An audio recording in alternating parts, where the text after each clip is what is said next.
माझे सहकारी अधिकारी, त्याच पद्धतीने कणकवली हायस्कूलचे सर्व मुख्याध्यापक आणि सर्व शिक्षकवृंद, कणकवली कॉलेजचे उपस्थित शिक्षक आणि इतर वर्ग, त्याच पद्धतीने इथे उपस्थित विद्यार्थी मित्रमैत्रिणी आणि पत्रकार बांधव, सर्वांना माझा नमस्कार. आज आपण हिंद दी चादर 350वा शहादत समागम या कार्यक्रमानिमित्त आपण आज इथे जमलेलो आहोत.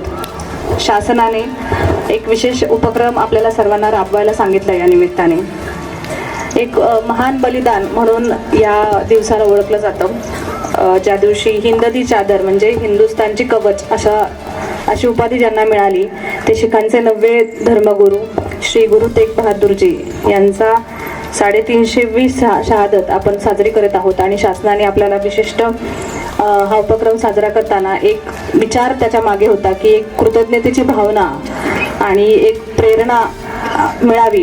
कारण जसं मागाशीच मॅडमने खूप त्याच्याबद्दल विस्तारित वर्णन केलेलं आहे की हे आपण का साजरं करतो, याच्या मागची कथा काय आहे.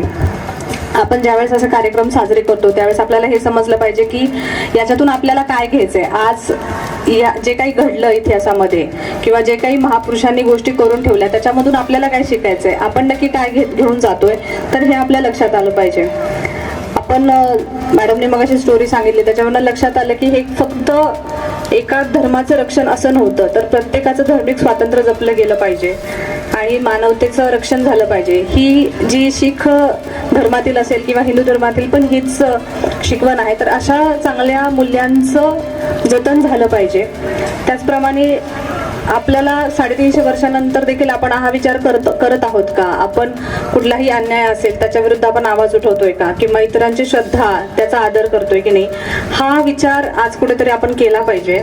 आणि याच समागमाच्या निमित्ताने आपण हा विचार करूयात की समाजातील जी बंधुता असेल ती टिकली पाहिजे. जे आपले इतिहासातील महापुरुष आहेत त्यांचे जे थोर विचार आपल्याला मिळाले आहेत त्यांचे आपण ती जाणून घेतले पाहिजेत. त्याप्रमाणे एक धर्माचरण आपल्याकडून झालं पाहिजे. अशा पद्धतीचा आपण संकल्प आज इथे करूयात. एक सुंदर कार्यक्रम कणकवली हायस्कूलने आज इथे आयोजित केला, त्याबद्दल मी जिल्हा प्रशासनाच्या वतीने त्यांचे कौतुक करते. त्याचप्रमाणे समन्वयाची जबाबदारी शिक्षण विभाग माध्यमिकने चांगल्या पद्धतीने पार पाडली असे मी नक्की नमूद करू इच्छिते. आणि या कार्यक्रमासाठी ज्या लोकांनी सहकार्य केलं त्या सर्वांना मी पुन्हा एकदा आभार मानते. जय हिंद.